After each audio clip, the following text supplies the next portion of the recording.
मुफ्ती तारिक मसूद के बयानात के लिए मुफ्ती साहब के ऑफिशियल चैनल मुफ्ती तारिक मसूद स्पीचेस को सब्सक्राइब करें। माशाअल्लाह आप सब ने कलमा पढ़ा है, इकरार किया है कि हम एक अल्लाह के मानने वाले हैं।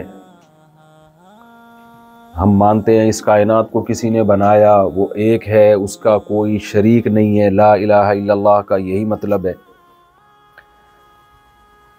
और दूसरा जुज़ व अशहदु अन्ना मुहम्मदन अब्दुहु व रसूलुहु, मैं गवाही देता हूँ कि मोहम्मद सल्लल्लाहु अलैहि वसल्लम अल्लाह के बंदे और उसके रसूल।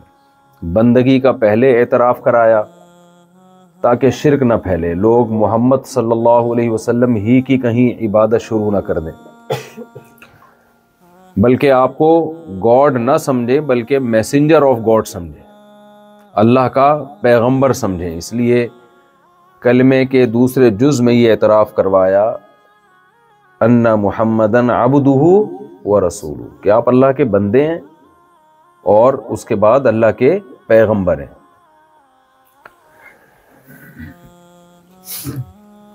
ये जब इंसान इकरार कर लेता है तो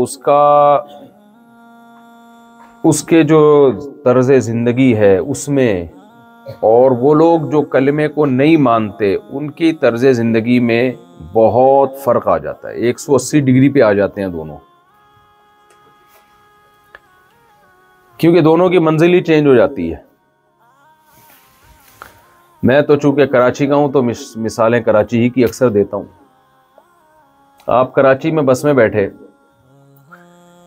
एक ट्रैक है जो कोयटा की तरफ जाता है, एक ट्रैक है जो पेशावर की तरफ जाता है।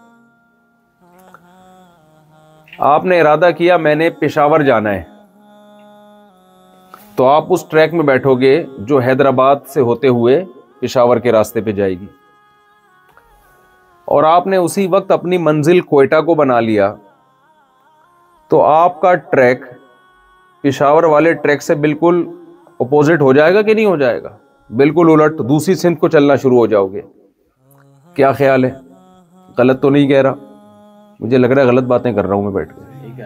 तो ज़बान से बोल देंगे तो खुशी होगी, इसकी आवाज़ तेज़ कर देंगे तो और ज़्यादा खुशी होगी, और आप सब लोग 4-4 शादियां कर लेंगे तो खुशी से पागल हो जाएंगे। खुशी की बात ही आई है तो जुमला मुकम्मल ही कर लेना इंसान। हज़रत हाजी अब्दुल वहाब साहब रहमतुल्लाह अलैह फरमाया करते थे कि उस वक्त 4 अरब काफिर थे, 1 अरब मुसलमान। तो फरमाते थे कि हर मुसलमान अगर 4 काफिरों पे मेहनत करे तो पूरी दुनिया में इस्लाम आ जाए। तो हज़रत का जब मुझे ये मलफूज पता चला, मैं तो बहुत छोटा था, तो मैंने दिल में सोचा कि हज़रत की खिदमत में हाज़िरी हो जाए अगर, तो मैं कहूँगा कि हज़रत एक काफिर आज बात सुनने के लिए तैयार नहीं है, 4 को कौन सुनाएगा? तो इससे आसान पैकेज मेरे पास मौजूद है। वो ये कि हर मुसलमान 4-4 कर ले अगर, तो मुसलमानों का ग्रोथ रेशो 4 गुना बढ़ जाएगा और काफिरों का कम हो जाएगा। तो आज टोटल आबादी में 1 हिस्सा मुसलमान हैं, 4 हिस्से काफिर हैं। तो आबादी आपकी इतनी बढ़ जाएगी कि 4 हिस्से मुसलमान हो जाएंगे, 1 हिस्सा क्या हो जाएगा? काफिर का। 4 मुसलमान 1 काफिर को मोहब्बत से भी समझा सकते हैं, और अगर तमीज़ से ना समझे तो किसी और स्टाइल में भी, जो कि जायज़ नहीं है लेकिन एक समझाने के लिए बता रहा हूँ, वो तो वैसे ही काफिर हो जाए, वो मुसलमान हो जाएगा। तो ये भी एक पैकेज है। खैर ये तो एक मिजाह की बात है, ऐसा कहाँ होता है। तो मैं ये कर रहा था कि एक शख्स है जिसकी वो पेशावर की तरफ और दूसरे का ट्रैक बिल्कुल कोयटा की तरफ। वजह क्या है? दोनों अलग अलग ट्रैक पे चल क्यों रहे हैं? वजह उसकी ये है कि दोनों की मंजिल क्या है? बोले अलग अलग। तो पता चला कि मंजिल और मकसद के अलग होने से ट्रैक और रास्ते और सड़कें वो क्या हो जाती हैं? बोलो, जुदा जुदा हो जाती हैं, अलग अलग हो जाती हैं। तो जब आप कलमा पढ़ लेते हो ना, आप एतराफ़ कर लेते हो मेरा कोई खालिक है और मैं मोहम्मद सल्लल्लाहु अलैहि वसल्लम को उस अल्लाह का मैसेंजर मानता हूं, तो आप की मंजिल में और जो कलमा नहीं पढ़ता उसकी मंजिल में पेशावर और कोयटा के ट्रैक में कराची से जितना फर्क है ना, उससे भी ज्यादा फर्क आ जाता है। बिल्कुल 180 डिग्री पे आके खड़े हो जाते हैं दोनों, एक इधर जा रहा है और दूसरा उधर जा रहा है। क्यों? इसलिए कि दोनों की मंजिलों में बड़ा फर्क आ गया। दोनों की मंजिल क्या हो गई? बिल्कुल एक दूसरे के अपोजिट। जो कलमा नहीं पढ़ता वो कहता है ये दुनिया सब कुछ है। जो कलमा पढ़ता है वो कहता है इस दुनिया की हैसियत 2 टके की भी बोलो नहीं। जो कलमा नहीं पढ़ता वो कहता है मौत नाकामी है। जो कलमा पढ़ता है वो कहता है मौत ही तो मंजिल है। समझ में आ रही है बात कि नहीं आ रही? जो कलमा पढ़ता है, जो कलमा नहीं पढ़ता वो यहां की खुशी पे इतराने लगता है, यहां के गम पे डिप्रेशन में जाने लगता है।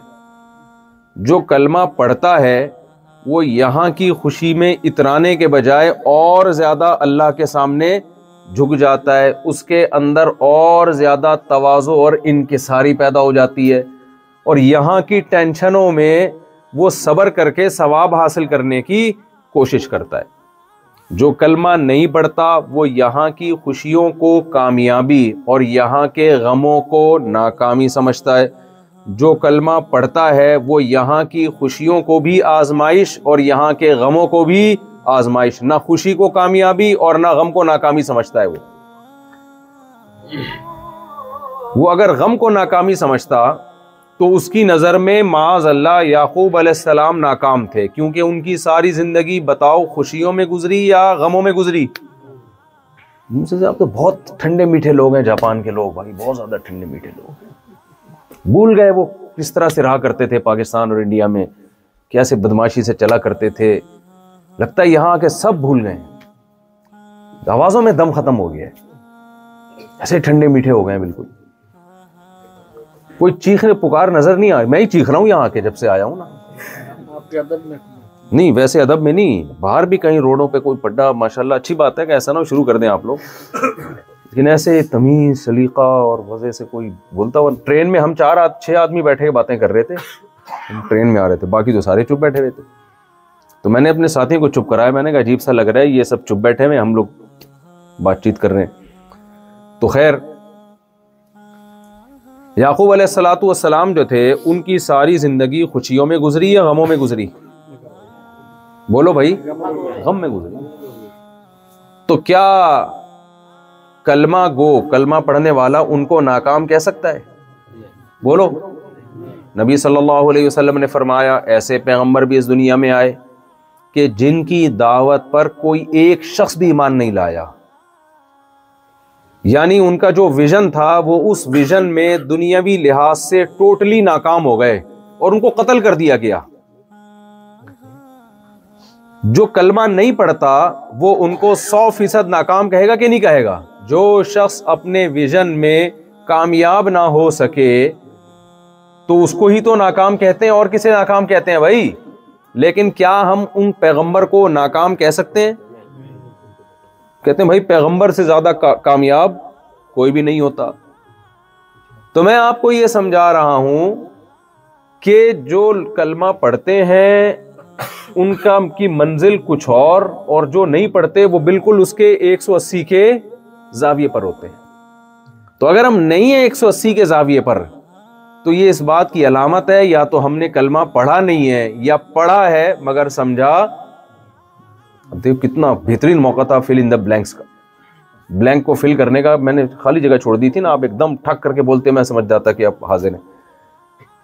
तो जो जिसकी तर्ज जिंदगी काफिर की तर्ज जिंदगी से 180 डिग्री पे नहीं है, या तो भाई वो काफिर है, वो मुसलमान है नहीं, वो कलमा पढ़ता नहीं है, या पढ़ता है मगर समझता नहीं है। तो हम में से अक्सर कलमा पढ़ते हैं, कलमे का जो ओरिजिनल मफहूम है वो समझते नहीं है।